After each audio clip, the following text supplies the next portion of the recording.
Over the weekend, Tennessee played like a team that we're all underrating, and it's mostly because of that one guy. You are Locked On College Football with Spencer McLaughlin, your daily podcast on all things college football. Part of the Locked On Podcast Network, your team every day. Welcome, everybody, to another episode of Locked On College Football. I'm your host, Spencer McLaughlin. Thank you all so much for making this your first listen or your first view every day. It's part of the Locked On Podcast Network, your team every day and your daily source to stay up to date with the biggest stories in this, the greatest sport on planet Earth, which is back in full swing. It's great to have games to talk about for content. I will talk about Illinois and Duke a lot on today's show with a couple of guys who know about that big-time matchup in a Big Ten ACC showdown this weekend. This episode brought to you by our friends over at FanDuel. Football season is not around the corner. It's here. Visit the FanDuel app today. Start planning your futures bets now. Eric Kane, Locked On Vols, is here to discuss that man, Joey Aguilar. You and I both, I believe, liked the under in this game against Syracuse. We both thought Tennessee would win. We both thought Tennessee would cover. Good pick. We actually looked and sounded like experts for one particular game at least, Eric. But what stood out to me the most was, man, Joey Aguilar had a pretty seamless transition to being Tennessee's starting quarterback. Now, I'm not drawing widespread conclusions just yet because A, it's one game, and B, I have pegged Syracuse as a pullback team all offseason. I think they are fighting to be in the middle of the ACC. But you weren't playing Eastern Middle Tennessee Technical Southwest College Institute. Like, that's an ACC opponent. You were in a neutral site. There was a lot of attention in the offseason, and I was impressed with what Joey Aguilar did. What did you see? First and foremost, I just think it's funny, man. You spend not all off season, I guess, from mid-April on, not you specifically, but just in general, right? It's everybody's just dogging Tennessee. They're awful. Lost Dylan Sampson, lost James Pierce, Nico. The world's falling. This team is trash. Joey Aguilar ranked 15th out of 16, SEC quarterbacks, and then after one game, it's like, oh, Joey Aguilar guy's not that bad. Could Tennessee actually contend for a college football playoff spot? ESPN had Tennessee in the college football playoff projections on a Monday morning. It's just funny to me. But ESPN is all over the place, man. Yeah. Well, I mean, like some of the FPI rankings and whatnot, I'm just going, I'm done looking at this. I'll give ESPN credit there. The FPI rank, the computers have been high on Tennessee all offseason. Doesn't matter. It's the AP voters, it's the power rankings, it's the football projections and all that. But anytime ESPN puts something with Tennessee in the headline, I mean, you gotta milk that for what it's worth. But nonetheless, going back to what you said, it's one game, right? And I think Joey Aguilar did a fantastic job. I think the coaching staff did a really good job of, calling a game early on, getting him comfortable, getting him to display his strengths and kind of his skill set. He was cool, calm, collective. He stayed in the pocket. He took a couple of hits. Not many, a couple, stood in the pocket and all that. Never was sacked. He had good protection in front of him, but now, he looked good, man. He looked good running this offense. I think it was simple. I think it was needed. And he also benefited from that run game. Everybody's saying, how's Tennessee going to run the football, right? Dylan Sampson's gone. 246 rushing yards later against a Power 4 opponent. I think that answers that. So, it was good, man. It was good. It was one game. Tennessee will play one of those schools this weekend in ETSU. They should look good doing that. But, it gets real with Georgia in 2 weeks. But I thought it was a really, really good start. He's got to clean a few things up. That's expected. But, man, that offense looked fun on Saturday. Yeah, it really did. And on my 5-point scale, this was a nice lean win outcome for Tennessee because it's a Power 4 win. You don't have a loss on the resume. You look the way you're supposed to. You played the way you should against a good opponent. I go no vibe for Virginia Tech because I didn't expect them to win that, or Syracuse, excuse me. I'm crossing my SEC, ACC neutral site matchups there for just a moment. But I didn't game too, same Aflac. Yeah, the Aflac, and the same, okay, I don't know why we're doing all this neutral site nonsense, but that's college football at the moment. So I didn't have huge expectations for Syracuse in this game. It looked about how I thought it would. I thought Angeli had some really nice moments. Jonte Cook was a big-time addition for them in the offseason that had some question marks because of off-the-field issues. He was one of the only reasons they moved the ball on this Tennessee defense at times. If he hadn't been there, I legitimately think the Orange scored 10 points at the most. So I want to pivot into this discussion because you mentioned, ETSU this weekend. Okay, that's the game that no one's watching Tennessee, paying attention to them when they take the field. But Georgia is not that far away. Do you know enough about Joey Aguilar right now to say, hey, I feel confident that he's going to be able to take Tennessee and push for an SEC championship? This is an SEC, Eric, that feels wide open because, Georgia looked good in week 1 against Marshall. Whoop-de-doo. Okay, and Alabama, yikes. I mean, major yikes. And LSU looks very good, but we'll see. I was really impressed with their game against Clemson on the road. That was probably one of the better wins in all of college football this week. But Arch Manning has a way to go in his development. The conference championship is very gettable. Do you think Joey Aguilar can lead them there? We'll see. I think the league is open. I think specifically at the quarterback position, we spend all offseason doing this power rankings and talking crap about this quarterback and this quarterback. I mean, the fact of the matter is the best quarterback in the league is Garrett Nussmeier. And then, from a, production standpoint and everything, but he might not be number 1 on a normal year. Arch Manning is got a ways to go. I think the potential's there. Sellers, way too inconsistent throwing the football for me. DJ Lagway, I think, is going to be a very, very good one, but still young in his career. There's obviously a couple other ones. John Mateer, let's see what he does against Michigan this weekend. But, Joey Aguilar is 24 years old. He's played a ton of football. And I think that from a confidence standpoint, what he can do in this offense, I think he should be in this conversation. However, again, it's just one game. To answer your question, have I seen enough? No, I've not seen enough. Thenesee's defense has still got to play a massive role. Tennessee's defense did not have a good second half against Syracuse because they kept dropping like flies. And there's potential now to where you're down your 2 starting cornerbacks when Georgia comes to town in 2 weeks, and that's not ideal. So I think if the offense is explosive and if you're getting those chunk plays and you're scoring, anywhere around 35, 40 points a game, then you're gonna have a shot to win almost every game you're playing, and especially if Tennessee's defense comes back getting 5 sacks like they did the other day. They scored on defense. We'll see what happens, but just one game. I don't want to crown anybody anything right now. I still know that there's some depth issues on this team at points and times, but overall, again, given the schedule, it's very manageable. There's no reason Tennessee can't contend to be, one of the playoff teams from this conference at the end of the year. I've said that from the beginning. Again, this is a schedule that is very manageable. Defense is going to carry you a lot of times. Tennessee's going to run the football. If you get a quarterback in there that doesn't screw it up, you'll win a lot of games. And so far, Joey Aguilar is not screwing it up. He's exceeding expectations. Yeah, I think they're one game. That's fair to say. I thought Tennessee would win, as I mentioned. Thought Tennessee would cover. I didn't think Aguilar would look that integrated into the offense with how little time he's really spent with all of these guys. Both quarterback. You mentioned Steve Angeli. I was really impressed with Steve Angeli. Yeah, I thought Angeli was good. Yeah, and we touched on this going into the game that it was a fascinating kind of background storyline for the diehards out there that Angeli was one of the guys that Tennessee reportedly considered, and you see why. I don't think that if you switch the quarterbacks in this game, the outcome is any different. I think it's probably exactly the same or pretty close to the same. But I do want to get real quick to the injuries that you mentioned, because if in a couple weeks Tennessee is missing 2 of its starting 4 or 5 defensive backs, that would be like major concern time, right? Oh, yeah. Yeah, I mean, it's very alarming. So, I mean, you're probably already without Jermon McCoy for Georgia next week. We'll see what happens. He's slowly integrating himself back in there, doing some individual drill. I don't know if he's set to play in, it's a week after next. But, he's coming off that torn ACL. He's your All-American cornerback, probably a first-round pick. So we'll see exactly when he hits the field. Again, right now I'd be surprised if that's for Georgia.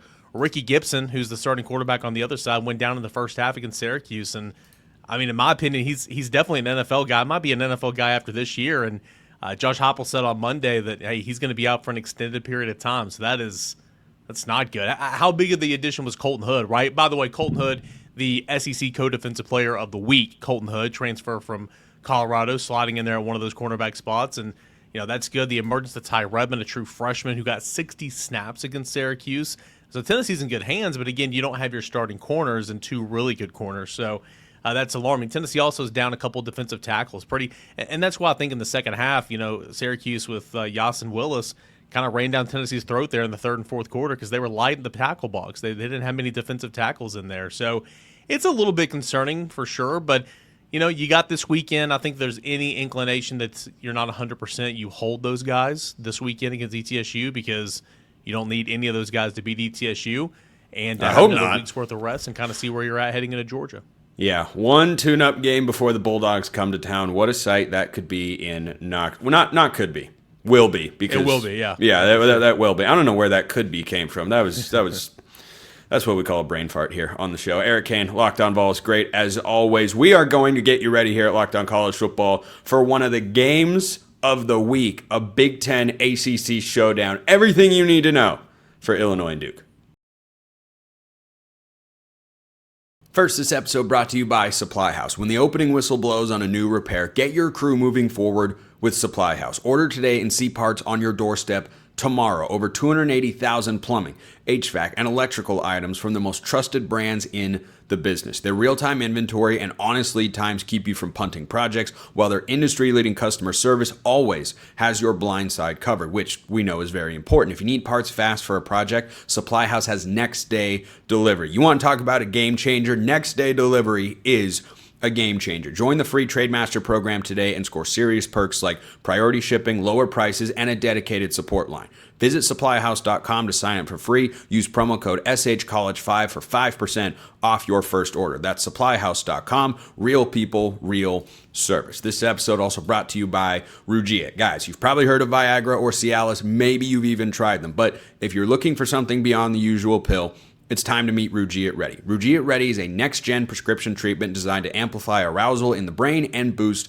blood flow. Unlike the usual pills that can take hours, Rugia's 3-in-1 formula dissolves under your tongue and kicks in fast. On average, in 15 minutes. Effects can last up to 36 hours, so you can stay confident and in control when the moment is right. If traditional options haven't worked for you, Rugia might be the answer. Over 150,000 men have already made the switch. Head to rugia.com/lockedoncollege. Use the code LOCKEDONCollege to get 15% off today. That's rugiet.com/lockedoncollege. Use the promo code LOCKEDONCollege for 15% off. Individual results may vary with prescription treatment. Compounded drugs are permitted to be prescribed under federal law, but are not FDA approved and do not undergo FDA safety, effectiveness, or manufacturing review. Please visit the Rugia website for full safety information. Check them out today at rugiet.com/lockedoncollege. Everybody listen up. We have an important request. Locked On wants to hear from you. Yes, the network wants to hear from you, our beloved listeners, who we appreciate very much. We've put together a survey so that we can learn more about you all as our listeners and make your favorite podcasts like this one even better. This is your chance to tell us what you like, what you don't, and answer questions about our advertising. Go to lockedonpodcasts.com/survey to get started. Everyone who completes a survey will be entered for a chance to win one of 10 $100 Amazon gift cards. Again, that's lockedonpodcasts.com/survey. You can also find the link in the show notes. Thank you in advance for helping us out. Big stakes in Durham this week. One of the best games in the country is taking place between Duke? Yeah, that Duke. Football Duke, not basketball Duke. And Illinois. This is a basketball showdown if I've ever seen one. Sonny Verma of Locked On Illini and JJ Jackson of Locked On Blue Devils are both here to talk about this game. I'm stoked for it, guys. I love that both of these programs are playing a game that the whole country is going to be paying attention to. There should be a lot of eyeballs because there's a lot on the line this week. The way I see it for both your programs, and I'll give you guys a chance to jump in and share your thoughts. For Illinois, you have the opportunity to realize the potential that people like me have talked about all offseason and prove that you're not going to be a step-back program. And for Duke, it's that the commitment was worth it. Going out and paying for Darian Mensah was worth paying all the money and getting yourself to that next level. And this is an opportunity to really showcase that. So, Sonny, I'll start with you. I think this is a huge, huge game for Illinois, and a loss would really sting and probably take away their chance of being an at-large playoff team. You're exactly right. It's one of those where Illinois was a 48.5-point favorite last weekend, and they covered the spread, and still the Illini fan base wasn't 100% satisfied with that victory. I've been an Illini fan for 25 plus years. The mindset has absolutely changed in Champaign. We know Duke is going to absolutely put up a fight. The line, I think, is a lot closer than people thought it was going to be. Last I checked, it was a -2.5, which surprised a lot of Illini fans, but not if you see what's going on over there in Durham. It's a huge matchup. You're 1-0. If you can go 2-0, then you play a MAC school week 3, which would set up a big showdown with Indiana in Bloomington, a matchup of undefeated teams. But I promise you, Brett Bielema is not overlooking the Blue Devils.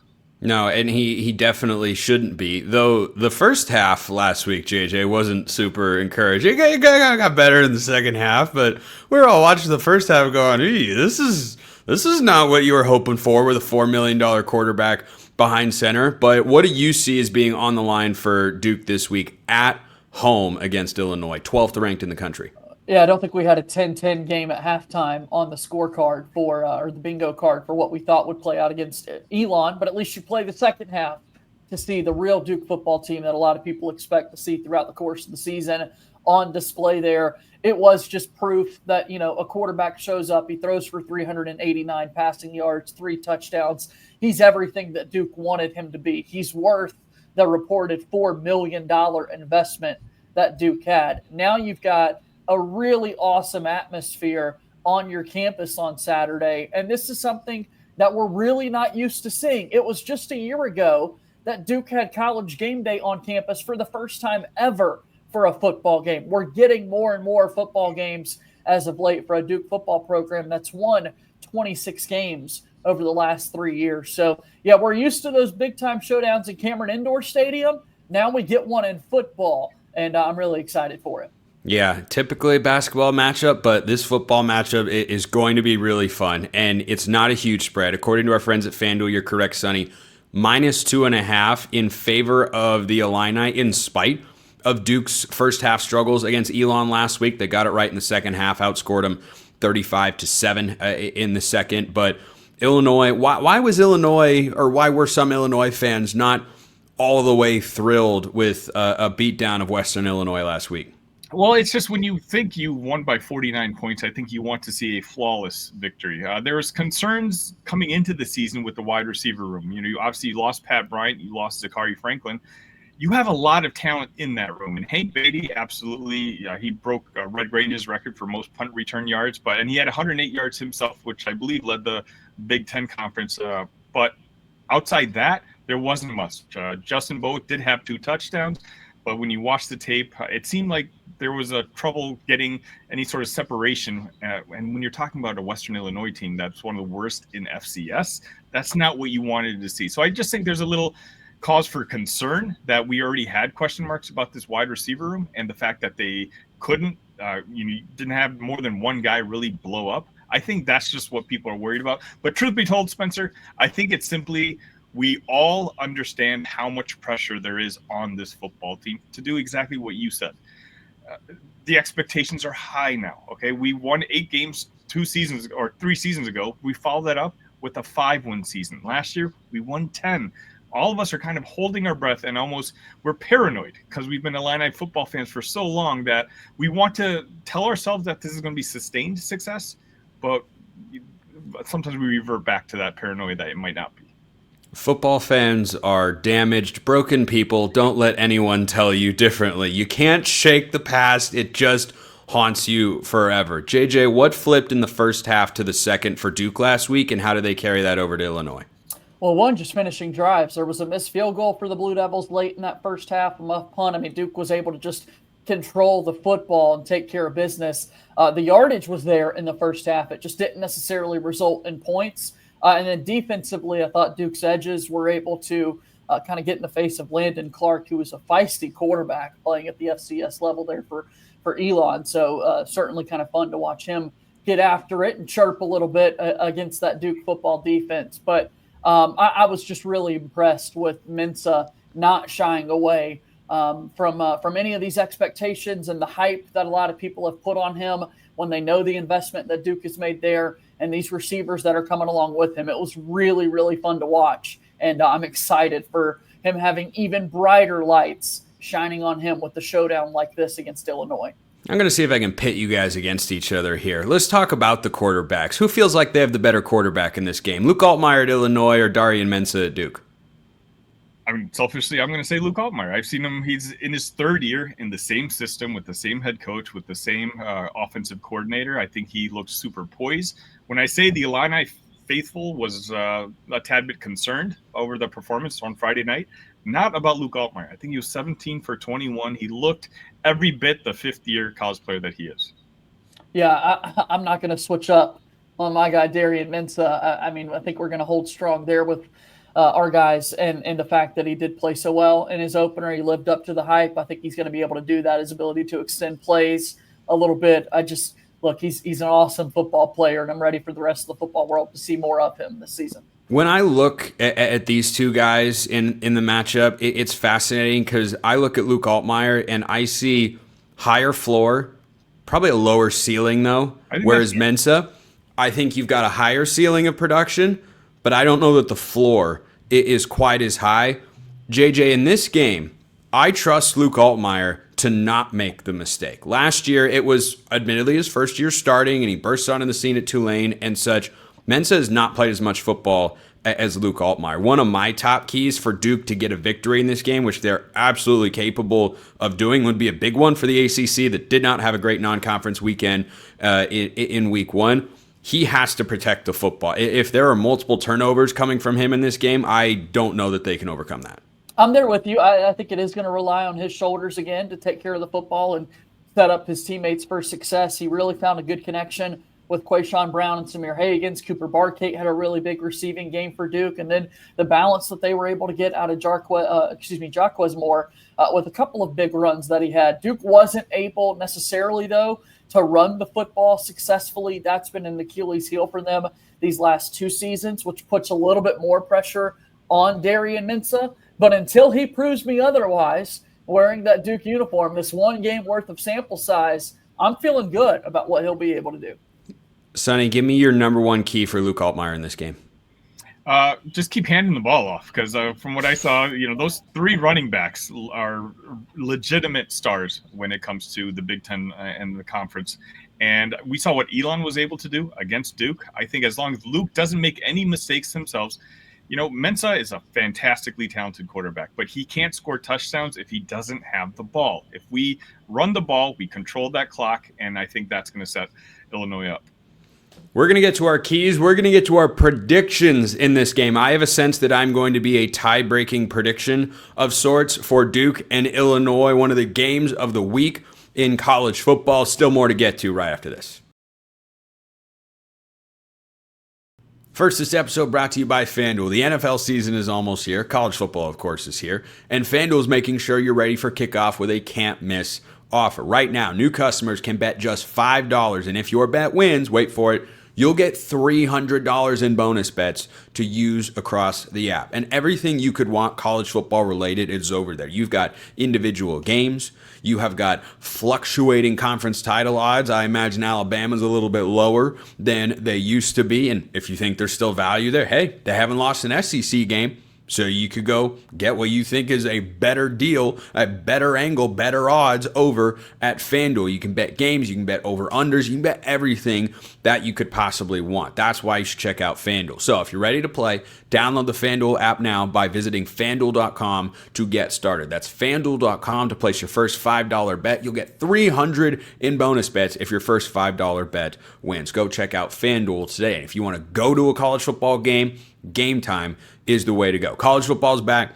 I couldn't be more excited. You couldn't be more excited. The tailgates, the rivalries, the energy in the stands, there's just nothing like it. But let's be real. Actually getting tickets can feel like more of a battle than the game itself. Endless queues, hidden fees, prices jumping at checkout. That's the worst. And that is why I use Game Time, the app that gives the advantage back to fans. It's the easiest way to score last-minute tickets at the best prices with no surprise fees. What you see is what you pay. I'm not kidding. That is my favorite part. They have many great qualities at Game Time as a ticket distributor, but that is the best way. I absolutely hate the last minute fees getting tacked on. Nope, not with Game Time. So take the guesswork out of buying college football tickets with Game Time. Download the Game Time app, create an account, and use code LOCKEDONCollege for $20 off your first purchase. Terms apply. Again, that's promo code LOCKEDONCOLLEGE for $20 off. Swipe, tap, ticket, go. Download Game Time today. Let's talk keys and predictions for one of the games of the week in college football. And I feel like, Sonny, there's a little bit more on the line for Illinois than Duke. I don't have Duke as a playoff team going into this year or a playoff battling team. I do think they're good. I like what Manny Diaz is doing, but this feels, with Luke Altmyer back and all the production from last year that's returning, like an all or nothing sort of season for Illinois. So for them to get a win in this spot, you give me 2 or 3 things that have to happen, or else Brett Bielema is going to have a press conference that won't be quite as fun. Well, as I kind of referred to in the last segment, it's we've got to take the ball out of Mensah's hands. Continue to rush that ball, run it down Duke's throat. If Elon can run on Duke, then I feel confident that Illinois, they did have some issues on the right side of their offensive line in that first game, and Brett Bielema actually called them out. He literally said during the halftime show, we have a right guard who's trying to lose his job. That's Whoa. He again, hell of it honest. That's why you love Brett Bielema. He's willing to call out his own team, but he's telling that to his face as well while they're watching film. So the pressure's going to be on. If they can run that ball on defense, we were missing one of our better defensive backs, Jaheim Clark, and Western Illinois was able to kind of take advantage of a kid named Caleb Patterson a couple times. If Western Illinois' quarterback can do that, Mensah can absolutely do that. So it's a 50-50 whether Jaheim Clark's going to be able to come back. But otherwise, Gabe Yakus, I think this year it's going to be the year that he becomes a household name amongst a lot of college football fans. He had 2.5 sacks in that first game against Western Illinois. I think as long as he can cause a little havoc and just show Mensah that, hey, this isn't Elon. This is a Big Ten team. It's going to be his first big test against a Power 2 opponent. And I just think, it's one of those, put pressure on him immediately right away. He's going to be one of the best quarterbacks that Illinois has on their schedule. So I know they were very vanilla last week. I'm not going to lie. They may have won by 49 points, but they did. I was watching the All-22s literally last night. They showed nothing. And so I'm actually very intrigued to see what Barry Lunny Jr. and defensive coordinator Aaron Henry have lined up for this game on Saturday. That quote might catch some people off guard, and first of all, that is Brett Bielema, to Sonny's point, but quite frankly, I can think of a program in Tuscaloosa that could use a little direct accountability like that at the moment and seems to be lacking it on an institutional level. So, JJ, was Manny Diaz going to the podium and taking shots at any of his players last week after Elon? I did not have that happen. No, certainly a performance that Duke would like to clean up in so many different areas and that sort of thing. But that was not Manny Diaz firing shots at any one of his players. More complimentary of a number of different guys. Yeah, going into this game, what are your top keys for Duke to walk away with what would be a big-time statement win for the program and the ACC? I really think it goes back to Darian Mensah carrying a large portion of the load for this Duke team. Duke finished second to last in the ACC and running the football last season, and they got off to a poor start running the football as well this past week against Elon. If you take away a 32-yard touchdown run from Jaquez Moore and a 63-yarder from Anderson Castle for Duke, the Blue Devils had 23 carries for 60 yards. Abysmal with what they were able to do on the ground, and it put more pressure on Darian Mensah, who with his arm did deliver. So I think if Duke can get a little bit more out of the running game, that's certainly going to help them. But more than anything, I actually do think it's on the Duke defense to step up to the test against Illinois, because at some point Mensah is going to deliver and give you some points. The concern would be that your defense doesn't stand tall and you've dug yourself too big of a hole for Mensah to get you out of it. Sonny, I say X factor for Illinois to win this game, and you say what? Aiden Lawfrey. Again, or Caden Fagan. Again, I keep cheating. But I assume that's Aiden Lawfrey? Aiden Lawfrey. Okay, I heard in-law. Did you hear in-law, JJ? A little bit. Yeah. Okay, I heard in-law free. I'm like, what is in-law free? What, I'm so confused. Sorry. Yeah, we're going to go with it's that running back room. Aiden Lawfrey, Caden Fagan, and Khalil Valentine. If those guys can get the yardage that I think that they can get, then I just don't know how Duke is going to be able to keep up. JJ, same question. X factor. I'd go Quayshawn Brown with what he's able to do for Duke in the passing game for Darian Mensah. Also as a punt returner, he had a couple of electric plays and took a punt return back for a touchdown against Elon. So Quayshawn Brown is definitely the player to watch out for Duke this weekend. What are your guys' biggest concerns? You cover these teams even more than I do here on the show. Sonny, on the road for the first time, Illinois got to go all the way to Durham. It's a pretty long trip. I'd imagine, a couple thousand miles, maybe? I'm not good with that stuff in my head. But anyway, it's a long trip. I don't know the last time that they've gone there, but is that one of your top concerns, or what's something that maybe has your attention? Like, man, I don't know how this is going to go in game number 2. Well, simply Duke is going to have defensive players that can compete with your offense. Western Illinois simply didn't. Western Illinois, again, is one of the worst FCS teams when it comes to football. But Duke, if you couldn't get separation on their defense or on the WIU defensive backs, you're going to struggle against the Duke guys. So right now, I think that's where the spotlight is completely on. Those young wide receivers that people, including myself, have hyped out all offseason long, talking about how talented of a group that is. We're going to need more of a showing week 2 against Duke, because even if you're able to squeak by Duke week 2, if those guys don't perform, then all of a sudden I'm feeling a lot less optimistic about what the rest of the season is going to look like. JJ, what's your top concern for Duke in this game? Well, I was going to say we'll stick to college football and not geography. I just did the quick research. 700 miles. Oh, gosh. And about a 12-hour drive, if anybody Good thing my name's on the show over there. Exactly. But big concern would just be running the football again. Like, I really want to know if this is going to be a problem once again for Duke this season, and then seeing what the defense does against a much stronger test in Illinois to really set the tone for the season ahead. After this one, they've got the big showdown at Tulane, the return game for Darian Mensah, and then it's into ACC competition for Duke. So much on the line for a game like this, and I hope that this Duke team is ready to stand tall. Yeah, Darian Mensah has to avoid the personal look-ahead factor because he's going back to New Orleans next week. The time has finally arrived for game predictions.